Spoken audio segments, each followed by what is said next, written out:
Big names like Chris Jericho, the Giants, and the Radicals all shocked the system when they joined the WWF, and WCW's foundations were rocked by the arrivals of Lex Luger, Bret Hart, and the New World Order. All of these names were big stars when they joined their new homes, but did you know that some of the most famous faces in WWE history were once completely faceless in WCW? I'm Cy for WhatCulture.com, and these are 7 WCW jobbers who became WWE World Champions. Number 7. Rob Van Dam. Before he was changing the game in ECW, Rob Van Dam was changing his name for WCW. Calling himself Robbie V the whole effing show, made his WCW debut in January 1993 and wrestled a handful of matches for the promotion over the next 6 months. Although he won a few of these bouts, he was mostly used to put over names like Paul Orndorff and the Barbarian. He would also clash with the Hollywood Blondes as part of a tag team match and once tangoed with future ECW star Raven under his Scotty Flamingo persona. Following WCW, Van Dam would float around the Indies and Japan for a while and then of course end up in Extreme Championship Wrestling and make a huge name for himself. This led him to being signed by the WWE in 2001, and 5 years later he would beat John Cena to become WWE Champion at ECW One Night Stand 2006. A guy like Van Dam was probably not going to reach the main event somewhere like WCW. His high-flying offense and agility made him a perfect fit for the Cruiserweight division, but this was definitely as high as he was going to go. And if we know one thing about RVD, it's that he likes being high. Nice. Number 6. AJ Styles. AJ Styles, the man who helped revolutionize American wrestling throughout the 2000s and the owner of the Karenest haircut to ever Karen, was indeed a member of the WCW roster in 2001. The Phenomenal One, wrestling under the name Air Styles, teamed up with Air Paris to form Air Raid because WCW naming schemes were pretty trash. They wrestled 4 matches in the promotion and lost 3 of them, with their one victory coming over Alex Wright and Disco Inferno, so don't feel too bad for them. Their highest profile match was in the first round of a tournament to crown the first ever WCW Cruiserweight Tag Team Champions. They fought eventual winners Elix Skipper and Kid Romeo on Nitro, losing in 5.5 minutes. After the company was bought out by the WWF, Styles turned to the independent circuit and established himself as one of the best wrestlers in the world, especially during his stint in TNA. He debuted for WWE at the 2016 Royal Rumble to much aplomb and has been WWE Champion twice since then. Considering he spent so long on the other side, aka TNA, everyone was worried that Styles would be treated like dirt when he joined the WWE, but he's been extremely well presented since his arrival, and they haven't made him wrestle Disco Inferno once, which I'm sure he's grateful for. Number 5. Kevin Nash. Future WWF and WCW World Champion Kevin Nash had a real rough go of it in his first run in Atlanta. He first appeared for the company in a tag team called the Master Blasters, but all they were masters of was losing matches. He then went solo and took on his most infamous role,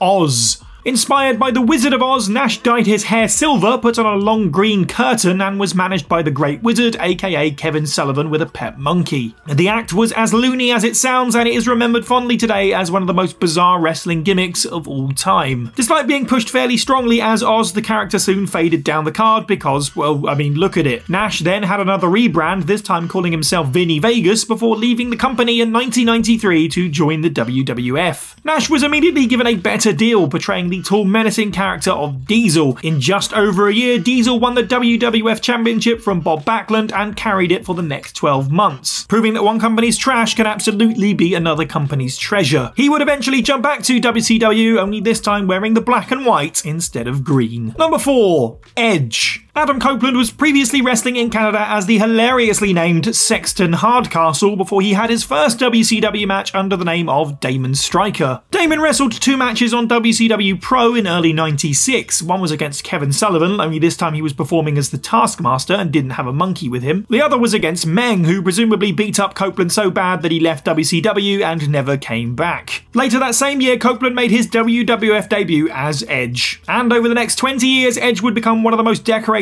and beloved performers in the company's history. He would win 2 Royal Rumbles, become the first ever Money in the Bank briefcase holder, retire for 9 years and come back with one hell of a pop, and would pick up 11 World Championships across his run. Number 3. Triple H. Yes, the man who now runs WWE and who married into the most successful family in all of wrestling once performed under the name Terror Rising. First name Terror, second name Rising. Wrestling's brilliant, isn't it? And if nothing else, it goes to show that WCW are terrible for naming characters, because Triple H's Terror Rising name was actually before his time at the company, so there you go. Nevertheless, Mr. Rising had a dozen matches for WCW, including one for the television championship, before he changed his name and character to Jean-Paul Levesque. Levesque was a snooty Frenchman who looked down on everyone he saw as beneath him. It was essentially a proto-version of the Hunter Hearst Helmsley gimmick. What followed was a whirlwind career that saw Triple H go from an upper-class snob to a degenerate and cerebral assassin to one of the most powerful figures in the company. Triple H was so prolific with his championship wins in WWE that it became a meme a long time ago, but he also won the best seat in the house, booking, creative and head of talent relations. Not bad for someone who started out as a jobber for the competition. Number 2. KANE. Glenn Jacobs sure has had his fair share of gimmicks. Isaac Yankem DDS, Fake Diesel, Doomsday, Unabomb and the Christmas Creature. One of his least remembered phases was a blink and you'll miss it appearance on WCW Saturday Night in 1993. As Bruiser Mastino, the future mayor of Knox County, Tennessee, faced off against one of the all-time greats, the man called Sting. The Stinger quickly dispatched of Mastino that night in Macon, Georgia, beating him with a Scorpion Deathlock in less than 3 minutes. After this defeat, Jacobs was gone from WCW and Bruiser Mastino was never seen or heard from again. 2 years later, Jacobs turned up in the WWF as Unabomb and began cycling through the characters we previously mentioned. 2 years after that, and almost 5 years after his loss to Sting, Jacobs made his first appearance as the character that would define his legacy, KANE. As the Big Red Machine, Jacobs has won 19 different championships in WWE, as well as the Money in the Bank briefcase in 2010. He also became a Hall of Famer in 2022, joining the man who beat him in WCW all those years ago. Number 1. The Undertaker. Being a lower card wrestler in WCW clearly runs in the family, because Kane's big brother was doing it years before he was. As Mean Mark Callis, The Undertaker was part of a tag team called the Skyscrapers, who feuded with the Road Warriors in early 1990. The Skyscrapers became the Sky Scraped when Callis' partner Dan Spivey left WCW, and so Mean Mark was left to go it alone. Managed by Paulie Dangerously, better known as Paul Heyman, which is a wild combination,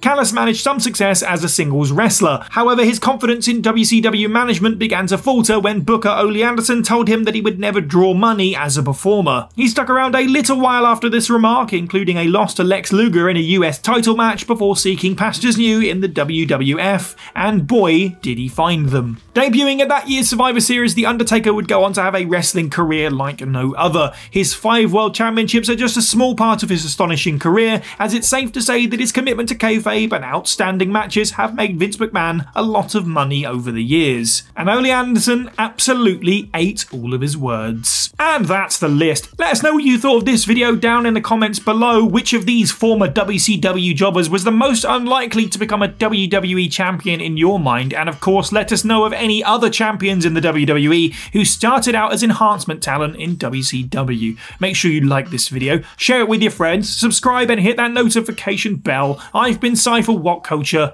and have a good week.